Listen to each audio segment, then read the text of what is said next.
Intro, YouTube intro. What do you think I should say?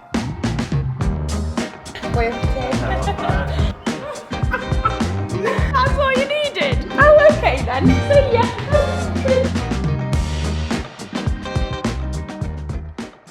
Hi, I'm Jess, Director of Jessica May Design. We are a luxury interior design practice based in the Peak District in a gorgeous little town called Chinley. We are finally doing a YouTube channel. It's been such a long time coming.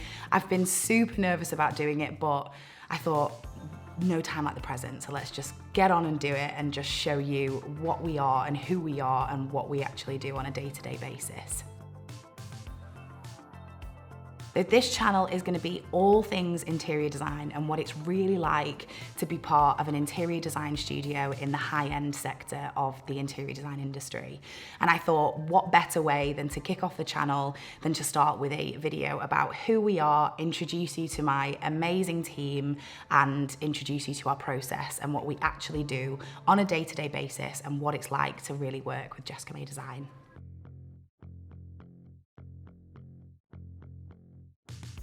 We're built up of 3 core teams that's very much kind of in line with our process. So we have our interior architectural team. Alongside our interior architects, we also have our interior design team. And then we have our administration and logistics team that looks after all things project management. Hi. How you find your first day? Well, I'm sat in front of a camera with a big light and a microphone, so... If there's one thing that you could have taken back to Mexico from the UK, what would it have been? I would have taken a bento.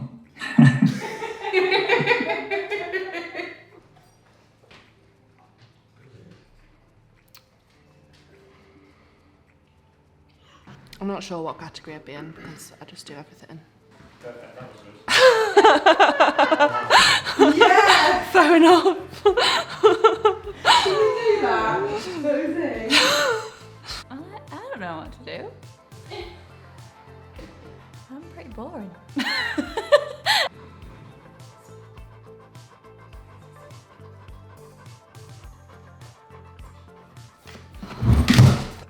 10. Not very good at designing.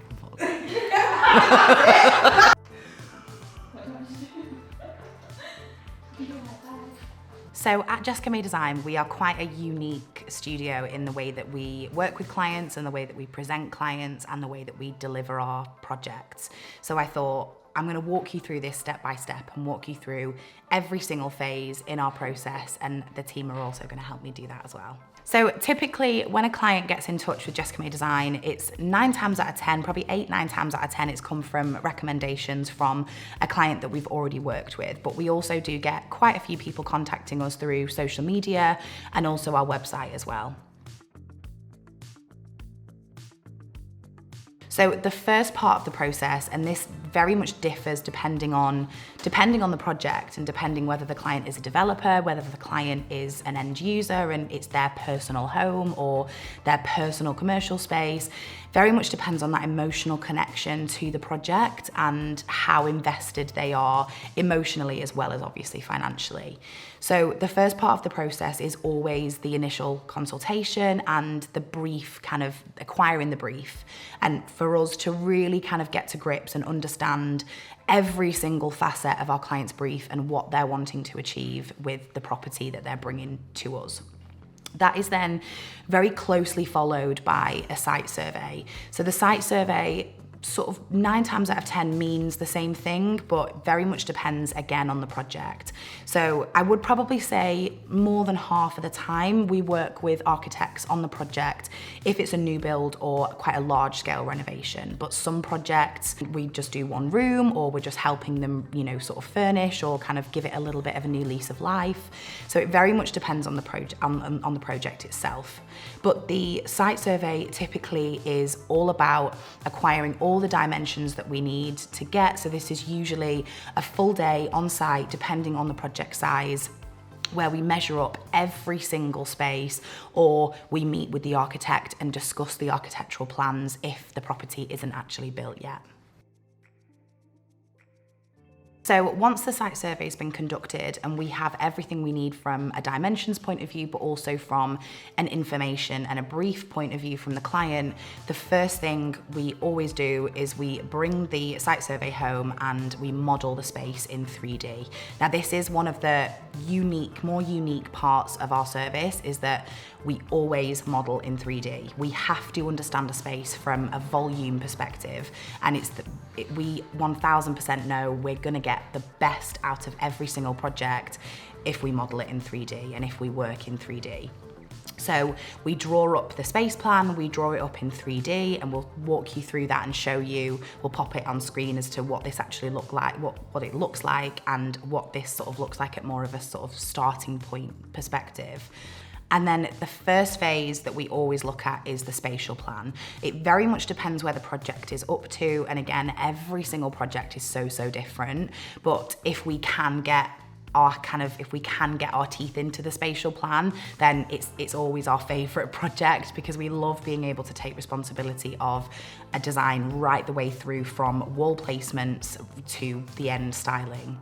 So they're always kind of the best projects that we sort of love. Ultimately, we do all different types of projects, but that space planning aspect for us is, I'd probably go as far to say space planning is the most important part of any interior space. Ultimately, we can make an interior space look as beautiful as it possibly can, but if you don't have the correct spatial plan and you don't have the best layout and the sort of a functional layout, your interior space isn't going to work. So also as part of the spatial plan sort of phase, we design all of the fixed furniture in what we call a white box space. So where there's no colour or no materials added at this point, we just need to understand exactly, as I said before, what we have from a volume perspective and how everything is going to look from a proportion and a scale point of view. So once the full interior architecture plan has been signed off by the client and they are completely happy with where we're going from a function and a flow perspective, but mainly from the overall interior layout, we then take that 3D model, take that interior architectural design and turn that into a design with colour and materials and just beautifulness. So this phase is all about the concept design and mainly from an aesthetics perspective, but this phase is taking the space from concept right the way through to detailed design and delivery of that design to the client. So what we'll do is we'll look at this part of the process in a single room perspective, in a single room context, rather than a full house, just because no one wants to be here for the next 3 hours. So this part of the process, like I say, is all about developing the kind of aesthetic direction and really getting to grips with taking the project from a white space that's just got structure and taking it to a completed interior design scheme that's gorgeous. So once all of those individual elements within the design scheme have been chosen, this is where we take the interior design model, so the model of that single living room, and we render it. So what that means is we make it look photorealistic. So over time, again, we've started to kind of evolve and develop how we do this. We used to do still imagery. We still do a little bit of still imagery, but the way that we present to clients now, 9 times out of 10, is through animation and VR. Sounds very techy, but what this in essence is doing is giving our clients the sort of feeling and the notion that they are actually walking through their new house. And for us, there is no better way than to present and communicate an interior design direction than through animation and through VR. That, you know, we may as well use what 2023 is allowing us to use. So we sort of really kind of pride that part of our service where we take presentation and the delivery of the client seeing the interior design scheme for the first time to the absolute top level. So once the design is then fully rendered and we are happy with every single tiny detail of the interior space, we then present that design to our client. So as I say, we present this usually in VR or via animation, dependent on, so for example, if we're working with a development client, we'll typically present in animation because they can use this animation to show to prospective buyers. Whereas if we're working with a client that's brought us on board for their home, a VR is usually better because they can literally walk through their property as they're looking through the VR, and it's just the best experience ever. So this is where the client makes any revisions that they want to make, and this very much sort of depends on, it's project to project dependent again, in terms of some clients like to be really heavily involved, and some clients are very happy to just kind of let us sort of do what we want to do. So this is very much, as I say, it's dependent on every single project, but any revisions that the client wants to make, this is done at this phase. And then once that's then fully signed off, we then take the project in theory from design phase to project management phase. So once the design has been fully signed off, we then deliver 2 packages as part of our project management kind of kick-off process. So the first pack that we deliver is the technical drawing pack. Now, this is probably, it's probably, Brad's gonna kill me for saying this, but it's probably the most boring part of the process, but it's by far the most important.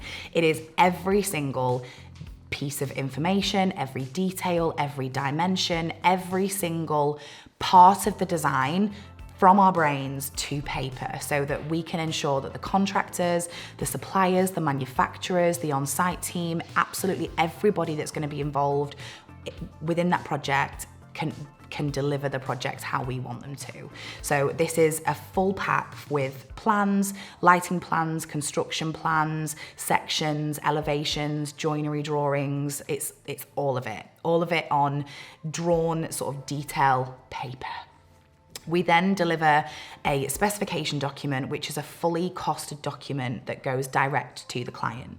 So again, very project to project dependent. Some clients will give us an idea of budget. Some clients want the design to be created in order to understand what budget is required. So this document is all about giving them a realistic understanding of what this project is going to cost to implement. This document is so structured and so detailed. Again, very much kind of project to project dependent. If we go back to the context of a single living room for the purpose of this video, just in mind of speed. So we've created the design for the living room and we're now costing up the design. So how we structure that is we structure that by wall finishes, by floor finishes, so any kind of hardscape finishes. We then cost up the upholstery, we cost up the joinery, we cost up any sort of off-the-shelf items or any items that aren't being custom made for the space. Again, this is all very much project to project dependent, all as part of phase 1, and then as a phase 2 cost, which again, it depends on the project, sort of the scope and how sort of long the project is going to take. We will then cost up all the decorative as a phase 2. So this is a super detailed, super structured document for the client to really understand exactly how much it's going to cost, and also really helps us from a sort of project management and a liaison and an organization perspective, because we are always referring back to that specification document to make sure that everything we're ordering and everything we're specifying is absolutely bang on to what because you never know, some projects can last years, 1 year, 2 years, and it may be a year ago since we specified everything. So it's super important that we have that document and everybody works from that document moving forward.